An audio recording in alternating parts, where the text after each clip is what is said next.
Hello. Hello, Valentina. Hi, Sylvain.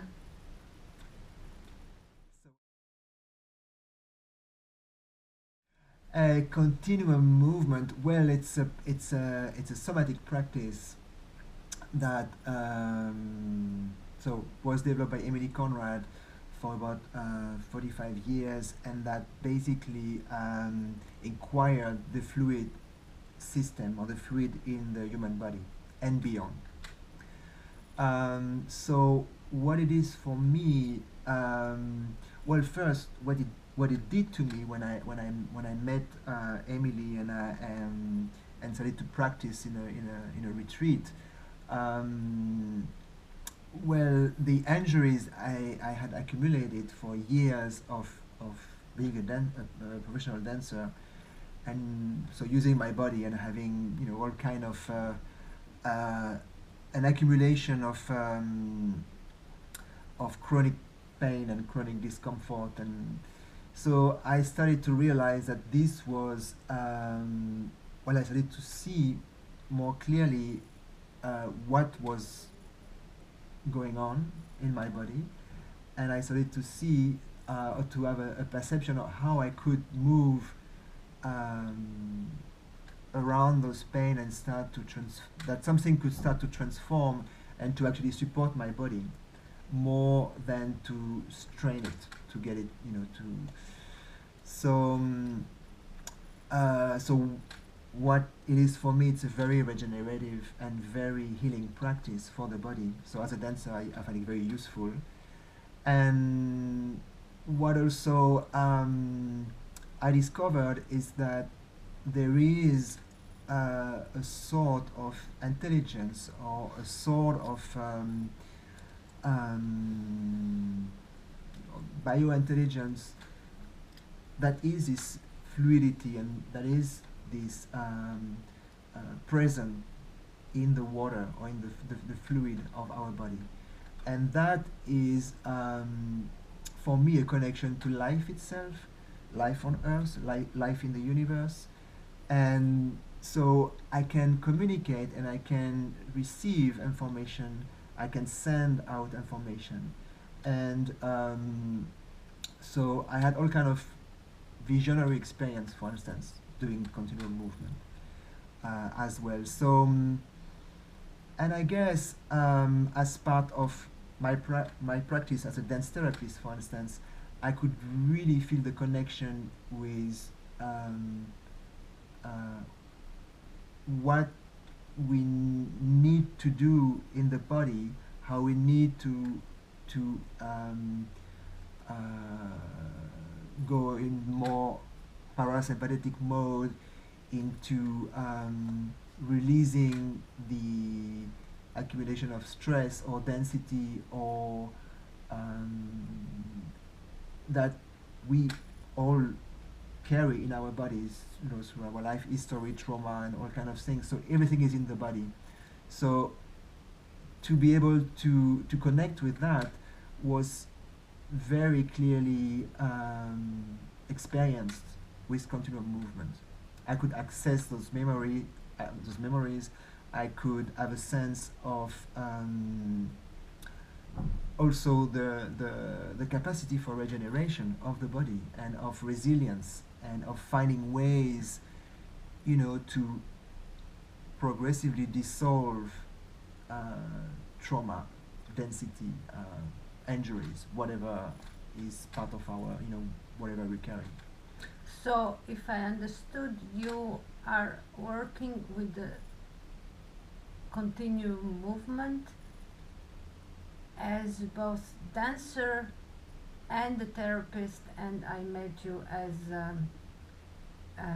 Kind of in between all those kind of things. in between all those kind of things, and I experienced in your sessions of continuum movement this effortless, almost non-voluntary um, dance. Yeah, yeah. Let's say it was very, always very deep, those sessions. it is, yeah, beyond effort. It is beyond effort. It is, I think, what we tap when we go deep into the body and into the fluidity of it and the resonance of its fluidity. So what something that Emily Conrad found and was talking about was that fluid are not bound by limits or frontiers. So every fluid resonate together. It's part of a field. So so then you access the larger forces, natural forces of the that are present on the planet and in the universe, and to connect with these larger waves really brings you into another state of being, another state of living and perceiving the world. You can drop into rhythms and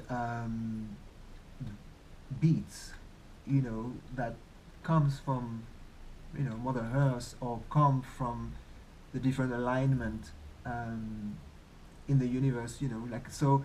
And that's something the ancient knew about, and that we got lost, I think, over time, in the last 3,000 years or less, or when the body got less and less Tuned, let's say. Tuned and more repressed and more codified and more dense, I would say. Dense. From density. Yes. Not from dance. How do you cope with this knowledge of continuum movement? Mm-hmm. I think one of the main difference that I noticed is that I shifted from a very analytical or cultural way of looking at my body, or looking at making performances or making dance, to encompass a larger field of engagement. And I would say, I would take a metaphor, like everything in nature communicates. When you go in a forest, everything is tuned with everything, and that's it's being really scientifically, demonstrated and researched. And I felt in my field, in my forest as an as an artist, that actually very little is being engaged and shared. There's a lot of disruption and a lot of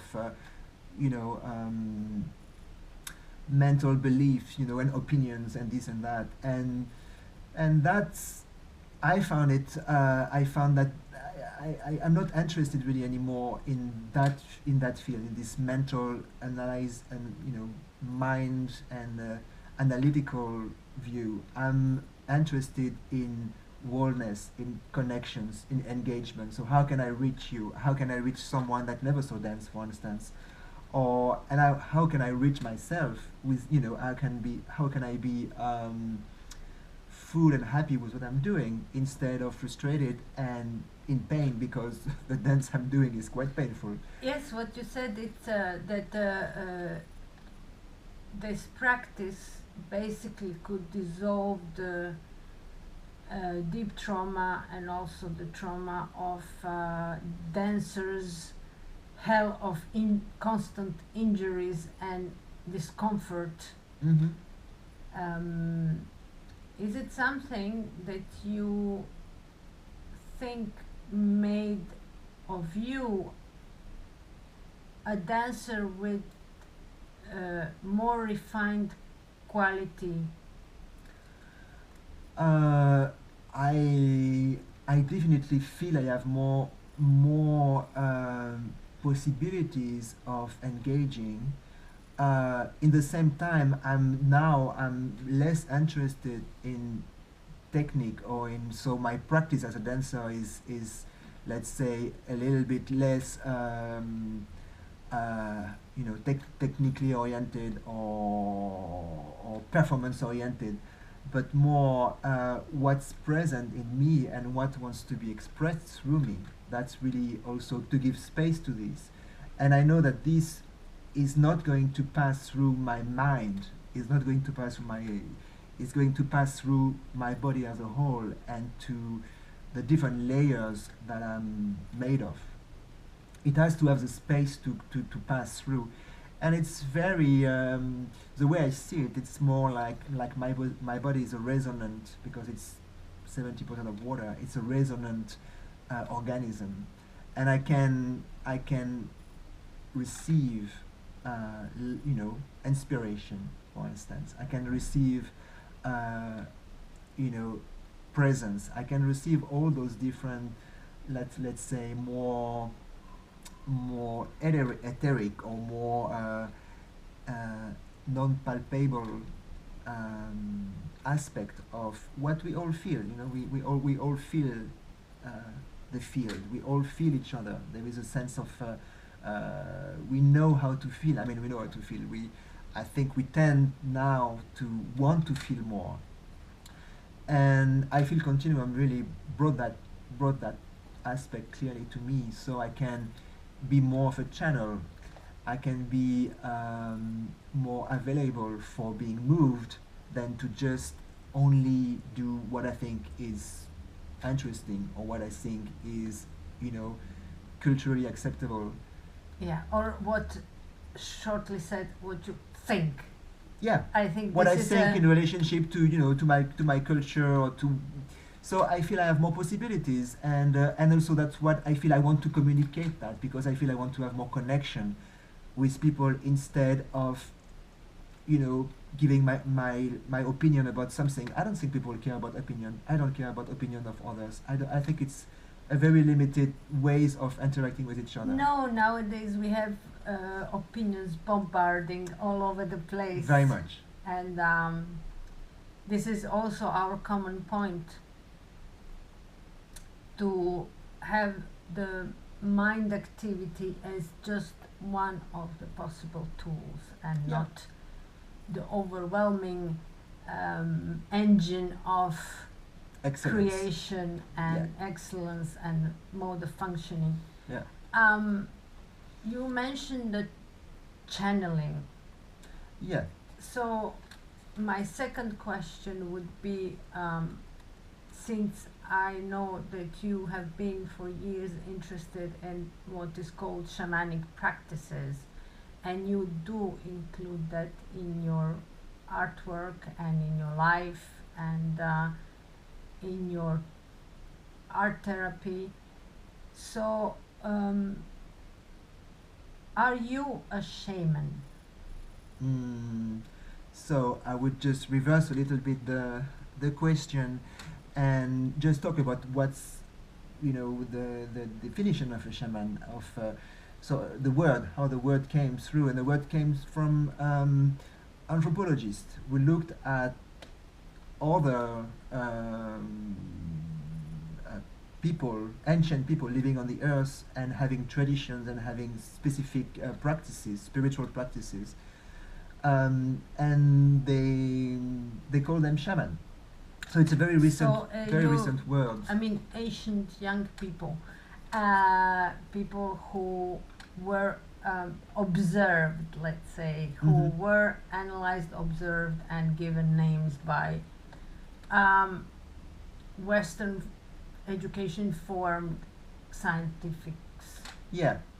We really like to the analytical mind like to label things so it can understand it. So we had to find a name for those people who are actually present all over the world and doing similar things, sometimes different things, but basically there is a common ground, which is they are defined by their function. So some of those people are specialized in herbal medicine. Some are specialized in ceremonies for death. Like when someone dies, they call these people to make a ceremony for the soul or the spirit of this person move to the other world.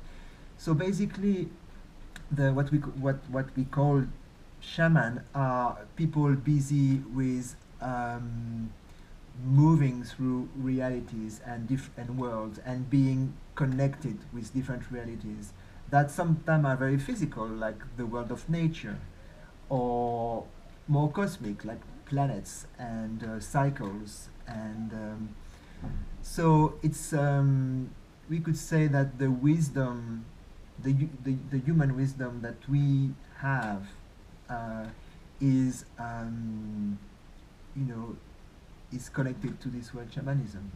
Like So the shaman would be a person mhm, who would balance energies in mhm. the community.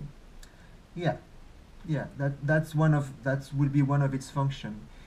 But the interesting thing is like the way a shaman expresses itself is very often connected to dance, to music, to making art and craft and paintings, and like for instance, the people from Australia, the native, the Aborigines, who would paint the dream world, and they make incredible paintings, incredible piece of art that are absolutely magnificent. And so, in that sense, they don't have uh, really, a hat for I'm an artist, I'm a painter, and a hat. Oh, I'm doing these ceremonies, and I'm hearing the voice from the wind, and this is going to happen, in the next few months. So this is all inclusive. So those people are just receptive to the flow of life and all the information that is actually moving through the world, and that we sense not on, we don't sense it with our mind. We understand it with the mind, but we sense those information with our whole body, with everything. So would it be basically that shaman and artist, as we label it, Mm-hmm. uh, would be just people who channel certain amount of information and they just translate it in different ways. Uh, I think if a shaman or healing woman or man is somebody who, where there is a disbalance in a community, like a disease or meteorological Mm-hmm. conditions, it is the person who makes a ritual to balance. Yes. Um, maybe another way to look at it, it's like would be like the shaman would bring from the other world what's necessary to restore balance and to restore harmony and also to evolve, actually, to make to be attuned and in sync with the whole evolutionary movement that is this planet, that is the universe. So it's not like we are not stuck here. Everything is moving. The planet is moving, the universe is moving, everything is moving, and everything is moving towards something. It's moving somewhere. It's not going anywhere. It's moving. It has a direction. Also, we don't know that direction. We don't. It's not, definitely not something that goes from A to B. It's something much complex than that, and the mind has a lot of trouble to find that. But scientists work on these studies this. But there is a movement, and the shaman is that that channel, that resonant being that is able, or its function is to keep worlds connected, that everything moves together, that there is not a separation, that there is not something left behind. So, and they would interpret the world, they would interpret their reality. So when there is, for instance, problems with the weather, they would interpret it as something is happening in the overall balance of this society or this place.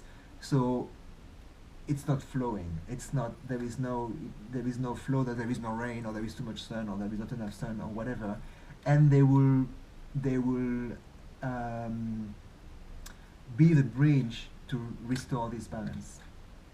Okay, so from shamanic practices, I would say all performing arts were born.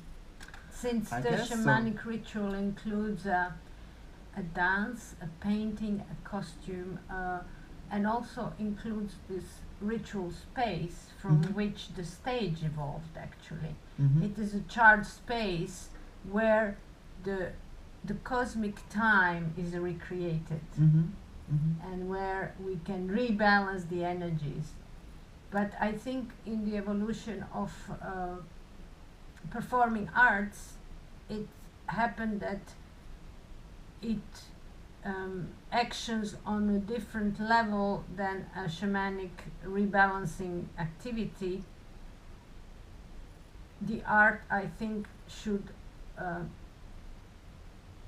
I think it's the primary function to re-question and disbalance a bit a status quo. Mhm. Yes, yes. So that would be maybe the difference, but definitely there is a lot of common points between what is called a shaman and what we call an artist. Yeah. I mean, what we call an artist is also very recent. I mean, recent. It's a recent way of naming someone. Like in the antiquity, the artist was a little bit had a quite different function and was quite labeled different. You had collective art. You had like painting on the vase. That was. It was not based on a name like we have now. Now you have this famous painter, this famous whatever. So the same thing for art or artists. It's a very quite recent concept, like in 2000 years. And the way I see it is that the in our evolution and the human species is that the mind kind of shift away from wallness, from being integrated into a wall, to look at each other. And that's how I can see a stage, for instance, the way we the 3D kind of stage, or the maybe also the Greek theater, for instance, which is the base for all theater and kind of performance art as we know it now. To see itself, so to experience it, to experience itself from outside, and as opposed to a ceremony or a shaman where actually it's inclusive. It's everything is in it. Everyone is in it. There is no maybe the shaman is operating or moving energies through, or expressions through himself. The whole place is involved. Also the space itself, nature around everything. And so I think it's just a different way, a different cycle of how we also It's a been difference evolving. between the ritual and how the performance art evolved from it, because when you have a ritual, everybody is participating. Yeah. And from the Greek amphitheater, we started to divide the performer and the audience. So it is this, as you say, the mind is looking at itself. Over the time, that became what is it a bit now. Still, it operates on the level of imagination. So I think there is a bit a distinction from a ritual, because nowadays if you try to reproduce a ritual on stage, it loses everything. It can be. Yeah. There are two different similar but very different fields of action. My feeling is that you have to be true to yourself, and when you try to reproduce something, you're not doing your real thing. You're just reproducing something. And I've seen performance where I felt that the what happened was totally transforming me, and in that sense, it was totally like a ritual. It was like I was different after the performance than before. So I was being transformed, and that's exactly what a ceremony is doing. It's like you're transforming something in this reality, in this three-dimensional Yes, but I reality. think that the ritual and artistic performance are just how to say, operating through different ways.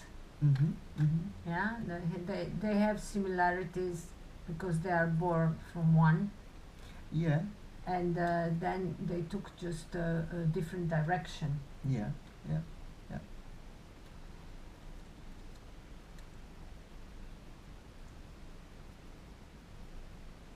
So when you practice and when you are sharing your practice, how do you feel that with the participants? What is your intention with inviting people into, let's say, a class, a workshop, a session? Hmm. Well, my intention is to receive whatever is would be profitable or would be necessary for the people in this room. So to invite whatever that can happen to happen in this place, and I'm using different tools, different scenarios, or different approaches to create that. So I think that's basically my main.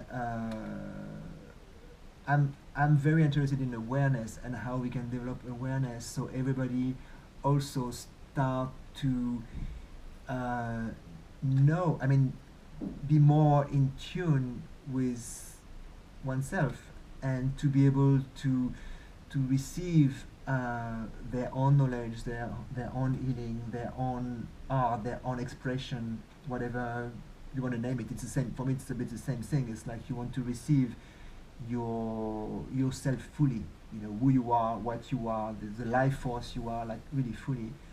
And and that's something I'm more interested in than, for instance, teaching something to someone, how to do something or how to do this, which is more an external situation. You know, like it's also I'd like to change a little bit the relationship of a teacher teaching something as opposed to everybody is learning something, is learning actually what they need to learn.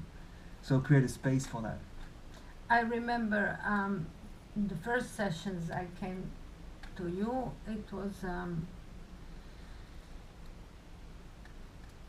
was a different kind of effort demanded Mm-hmm. from me than on the usual, let's say, dance or theater class or whatever kind of classes I Mm-hmm. could take in my life. Mm-hmm.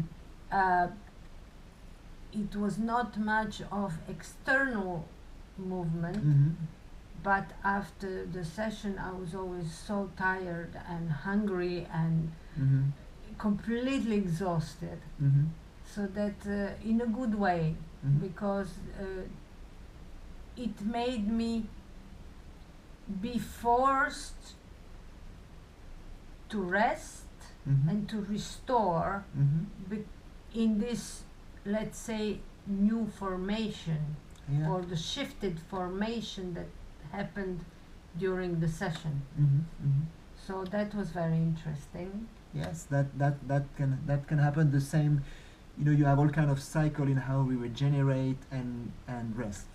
So that's it's always interesting. Yeah, we always have to kind of get a sense for that of ourselves, but it's hard. I think it's difficult in the in the world we live to find those rhythm, to find those cycles. So often we have to do something where actually we should rest, and sometimes we have nothing to do when actually we ready to act. So we are not so in tune. We can't be so in tune because of timing and jobs and all these different ways we use time. So this can happen for sure. When you Yeah, when you this get is more in touch with your biological rhythms and yeah, we live in the kind of imposed timing. yeah, yeah.